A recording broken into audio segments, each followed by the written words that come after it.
otra vez la lucha de los docentes. ¿Por qué? Por una paritaria, por una representación que corresponde, por un diálogo con el gobierno nacional, con el gobierno provincial. Esto ya, llegado esta época del año, ya sabemos que todo esto va a ocurrir. Pero ahora hay un decreto que iguala a todos los sindicatos para discutir paritarias más allá de la cantidad de afiliados que tengan. Esto involucra netamente y en punto a CETERA. Por eso ya estamos con Eduardo, que es el secretario gremial de CETERA. Hola, Eduardo, ¿cómo te va? Muy bien, buenas tardes. Bueno, a ver, ¿por qué hace esta medida el gobierno? ¿Qué es lo que tiene o quiere? Técnicamente es esto que vos bien decías, de 5 paritarios vamos a tener 1. Teníamos 5 y el resto de los gremios 4 en virtud de que el 60% de los afiliados a los gremios docentes son de CETERA. Pasamos de tener 60% a una quinta parte. Pero sí tengo que decir que siempre votamos con el resto de los gremios en unanimidad. Cuando resolvimos hacer paro al gobierno nacional anterior, sí, o cuando resolvimos hacerle a este, o cuando resolvimos no hacer, siempre fueron los 5 gremios, ya sean los 4 votos que ellos representan, o los 5 votos que nosotros representamos, los 9 paritarios, siempre votamos de manera unánime. ¿Por qué apuntan a CETERA con esto? Primero intentan que nos peleemos entre los gremios, cosa que no vamos a hacer. O sea, que se pelee CETERA, SUTEBA, que se pelee, o sea, todos. Claro. Todos los gremios que enrolan a los nacionales. Sería dentro de CETERA está UTE, SUTEBA, ANSAFE, estamos Varadera, Leso y yo dentro de CETERA. Y después está el gremio UDA, AMET, SEA y SADOP que no están en CETERA. Ellos tenían cada uno un voto. Y nosotros 5. Ahora en vez de estos 5 tenemos un voto, o sea, una quinta parte. Pero es indistinto porque estos 4 gremios son hermanos, son amigos, UDA, MET, SEA y SADOP. En realidad eso es lo que el gobierno plantea que es el problema. El problema es que el decreto no solo modifica la conformación, que es un tema menor, porque nuestro poder, el poder de CETERA, lo da la legitimidad y el apoyo de los docentes. Nunca un decreto, 5 paritarios, un paritario, medio paritario. Absolutamente. Si tenés credibilidad, tenés fuerza. Me gusta más la palabra fuerza que poder. Sí. Y si no tenés credibilidad, por más que tengamos 22 paritarios, no tenemos fuerza en la negociación. Entonces lo importante es la credibilidad, no la cantidad de paritarios. Pero sí lo que dice el decreto es que prohíbe a los 5 hablar de salarios. Ahí está el problema. El decreto dice, no se va a hablar de salarios en la paritaria. ¿De qué vamos a hablar? No sabemos, una charla de café va a ser. Y después modifica. Que ya también puso, perdón que te interrumpa, pero también puso un tope en la paritaria, el 20%. Exacto. O sea que es como que, claro, no se discute porque total ya está en 20%. 20% del salario mínimo vital y móvil. Sí. ¿Quién pone el salario mínimo vital y móvil? Esa es una buena pregunta. ¿De dónde surge? Hasta el año pasado, los años anteriores, surgían de un consenso entre la CGT, las 2 CTA y los gobiernos, en el Consejo del Salario Mínimo Vital y Móvil. El salario mínimo vital y móvil es el salario de convenio. Pero el año pasado, como la CGT no lo firmó, las 2 CTA tampoco porque era muy bajo, lo puso el gobierno por decreto. Y el salario mínimo vital y móvil de ahora es 9.500 pesos. Entonces, ¿qué tenemos que hacer los maestros, los paritarios? Agarrar una calculadora y sumarle un 20% a los 9.500 pesos del mínimo vital y móvil. Con la calculadora lo hace 20% más, 11.400 pesos. Ese es nuestro salario. Una vergüenza. Una vergüenza. Puede pasar que esté 10 años congelado el mínimo vital y móvil, como estuvo en el menemismo. Entonces 10 años congelado el salario docente. Ninguna paritaria discute sus salarios en base al mínimo vital y móvil. Mirá, los pilotos de avión tienen casi el doble del mínimo vital y móvil, sí, pero lo discuten en la paritaria los pilotos de avión. Sí. Camioneros. Camioneros, tiene un 80% más, pero no respecto de esto, sino de lo que discuten camioneros. Aparte, si el mínimo vital y móvil estaría consensuado, pero no, es por decreto. Esto también es por decreto. Bueno, cerramos las organizaciones gremiales, nos vamos y que gobiernen por decreto. ¿Por qué se estipula el aumento por el salario mínimo vital y móvil? Porque se les ocurrió a ellos. A ellos, sí. Nada más, al gobierno de Mauricio Macri. Exactamente. En la anteúltima paritaria sí habíamos dicho que nunca el salario docente estará por debajo del 20% del mínimo vital y móvil. ¿Por qué esa cláusula? Porque hubo 2 años, en los últimos 10, que como en esos 2 años hubo mucha inflación, el aumento de los maestros en marzo, ponele que eran 10.000 pesos, por poner una cifra, y después el mínimo vital y móvil pasaba a 11.000, a mediados de año, que es cuando se discute. Entonces quedábamos abajo del mínimo vital y móvil.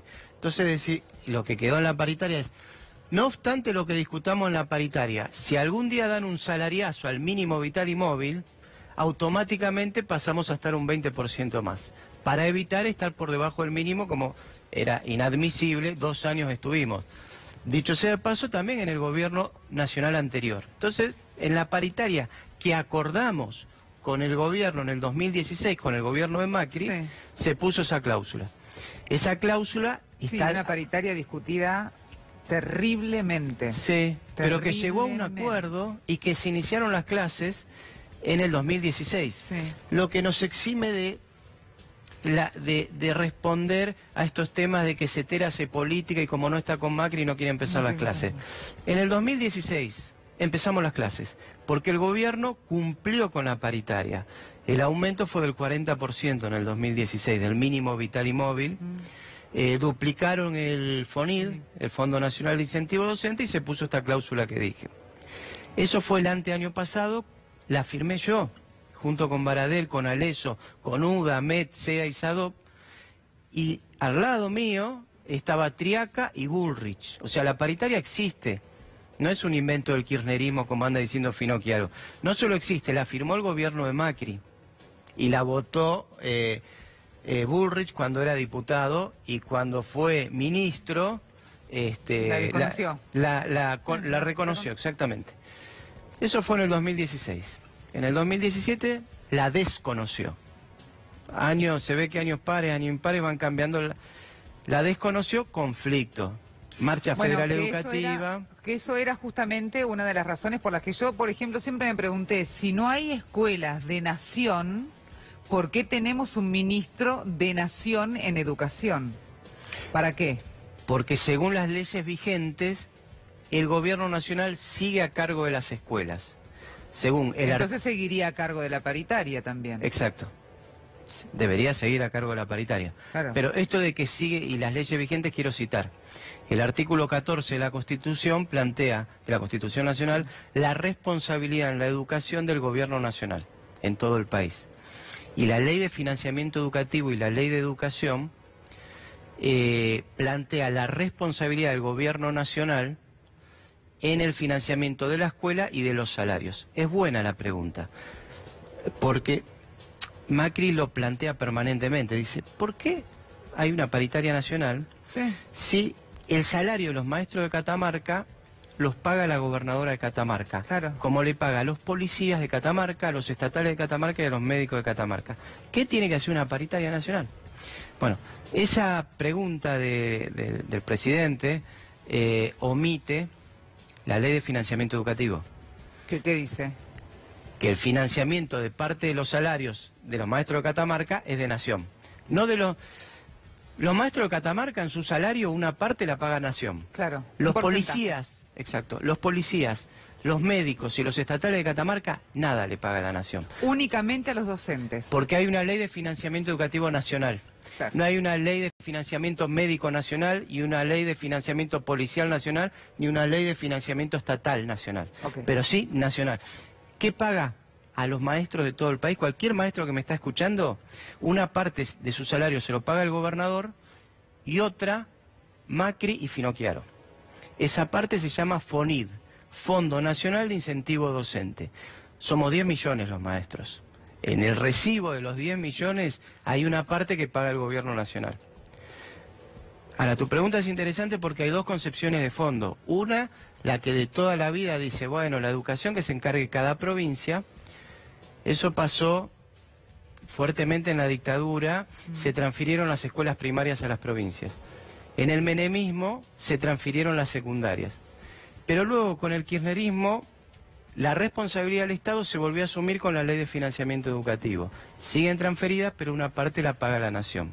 Ahora Macri quiere retomar lo que hizo la dictadura y el menemismo y desentenderse. Por eso no quiere una paritaria que discuta salarios. O sea, tranquilamente podría dar un DNU, por ejemplo, diciendo hasta acá llegó la ley de financiamiento. Por supuesto, por supuesto. De hecho, la paritaria está en la ley de financiamiento, es el artículo 10 de la ley de financiamiento. Pero yo te quiero decir cuál es la otra corriente de opinión, que es la mía, la de la ley 1420, la de Manuel Belgrano, que donaba los 40.000 pesos fuertes para escuelas de Salta, la ley nacional 1420 de laica, gratuita y obligatoria, la ley de financiamiento educativo, dice, no, pará, lo que está en la puerta de las escuelas es la bandera argentina, no la bandera de las provincias. El artículo 14 de la Constitución dice que la educación es responsabilidad del gobierno nacional. La ley de financiamiento también. Por eso una parte la paga el gobierno nacional. Si Macri quiere desentenderse el financiamiento, tiene que hacer dos cosas. Una, modificar el artículo 14 de la Constitución, no el 14 bis, el 14. Y otra, derogar con otra ley la ley de financiamiento educativo, nunca con un decreto. Porque en la ley de financiamiento educativo está que parte de los salarios de los maestros lo paga Macri, no como los policías, los estatales o los médicos. Ese es el tema. Pero aparte no solo nos paga salarios... Lo paga Macri, lo paga fulano de tal, lo paga gobierno, lo paga la nación. Claro, yo soy maestro, claro, lo pagamos entre todos, profe de geografía. Una parte de mi salario, soy de porteño, maestro porteño. Una parte de mi salario me lo paga Rodríguez Larreta. Sí. Y otra Macri. Si fuese maestro de Tierra del Fuego, sí, una parte lo paga Bertone y otra parte Macri. Soy maestro de Jujuy, una parte el gobernador de Jujuy y otra Macri. Sí. Pero a los médicos de Jujuy, de Tierra del Fuego y de Capital no les paga Macri, a los policías tampoco y a los estatales tampoco. ¿Por qué? A nosotros sí, porque hay una ley de financiamiento educativo y porque hay un artículo 14 de la Constitución. Y ahí está la respuesta del por qué entonces está un Ministerio de Educación Nacional. Exacto.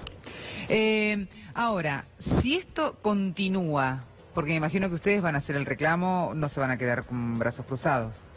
No, nunca. Para Somos nada. maestros. Por eso.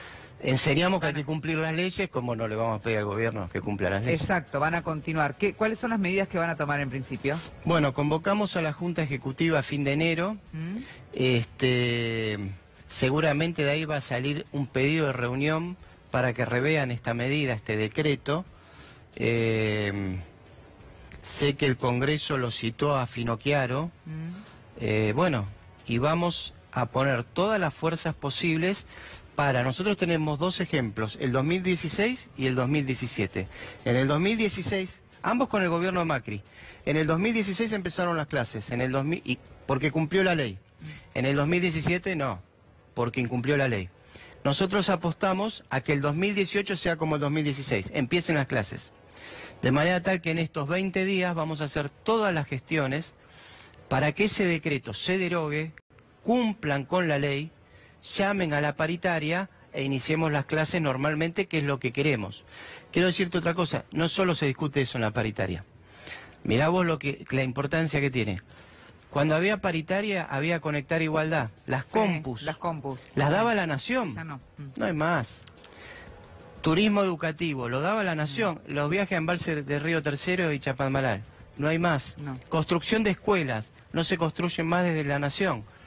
Si ellos quieren hacer una confederación de provincias, como hizo el menemismo, en donde, por ejemplo, provincia de Buenos Aires tenía eje B y polimodal. Sí. En Capital, bueno, quizás vos lo habrás conocido, digamos. Yo soy de provincia, yo soy de Cañuelas. Bueno, había eje B y polimodal en los 90. Sí. En Capital había primaria y secundaria. Bueno, lo ha sufrido tu madre. Ah, no.